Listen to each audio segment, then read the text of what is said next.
ശോഭാ സുരേന്ദ്രനെതിരെ LDF convener EP Jayarajan മാനനഷ്ട case file ചെയ്തു. കണ്ണൂർ ജുഡീഷ്യൽ 1-ാം ക്ലാസ് മജിസ്ട്രേറ്റ് കോടതിയിലാണ് കേസ് ഫയൽ ചെയ്തത്. വ്യാജ ആരോപണങ്ങളിലൂടെ അപകീർത്തിപ്പെടുത്തി എന്നതാണ് കേസ്.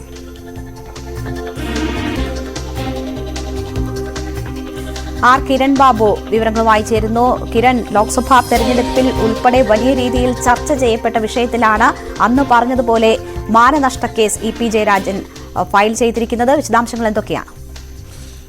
രേണുക, തെരഞ്ഞെടുപ്പ് കാലത്ത് വലിയ വിവാദമായതാണ് ശോഭാ സുരേന്ദ്രന്റെ ആരോപണം.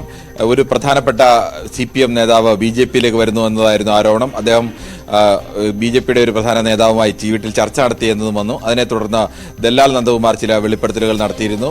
ആരാണ് നേതാവെന്നതും അത് ആരാണ് ചർച്ച നടത്തിയതെന്നും പ്രകാശ് ജാവേദ്കറാണ് BJPക്ക് വേണ്ടി ചർച്ച നടത്തിയതെന്നും CPMന്റെ EP ജയരാജനുമായിട്ടാണ് ചർച്ച നടത്തിയതും അദ്ദേഹത്തിന്റെ വീട്ടിലായിരുന്നു ചർച്ചയെന്നും വന്നു. അത് വലിയ രാഷ്ട്രീയ വിവാദങ്ങൾക്കും കോളിളങ്ങൾക്കും ഒക്കെ കാരണമായിരുന്നു. അതുവരെയും CPM കോൺഗ്രസിന് മേൽ BJP ബന്ധം ആരോപിച്ചുകൊണ്ടിരുന്ന സമയത്താണ് പത്മജ വേണുഗോപാലിനെ പോലെയുള്ള മുതിർന്ന കോൺഗ്രസ് നേതാക്കൾ BJPയിലേക്ക് പോയി കോൺഗ്രസ് തിരിച്ചടി നേരിട്ടുകൊണ്ടിരുന്ന സമയത്താണ് CPMന്റെ ഏറ്റവും മുതിർന്ന നേതാക്കളിൽ ഒരാളും LDF കൺവീനറുമായ EP ജയരാജൻ BJP നേതാവുമായി രഹസ്യമായി വീട്ടിൽ വെച്ച് ചർച്ച നടത്തിയെന്ന് പറഞ്ഞത്. അത് പാർട്ടി അറിഞ്ഞിരുന്നു എന്ന ചോദ്യത്തിന് എല്ലാ കാര്യങ്ങളും പാർട്ടി അറിയുന്നില്ല, പലരുമായി ഞാൻ ചർച്ച നടത്താറുണ്ട്, അത് പാർട്ടിയുമായി ബന്ധപ്പെടുന്ന വിഷയങ്ങൾക്കല്ല, വീട്ടിൽ ചായ കുടിക്കാൻ വേണ്ടി അദ്ദേഹം ഒരിക്കൽ കയറിയതാണ് എന്ന മറ്റുള്ള പ്രതികരണങ്ങളായിരുന്നു.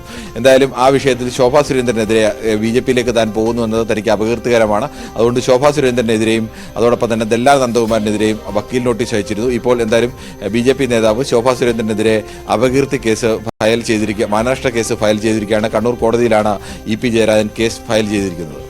ശരി, കിരൺ ബാബു ആണ് വിവരങ്ങൾ നൽകിയത്.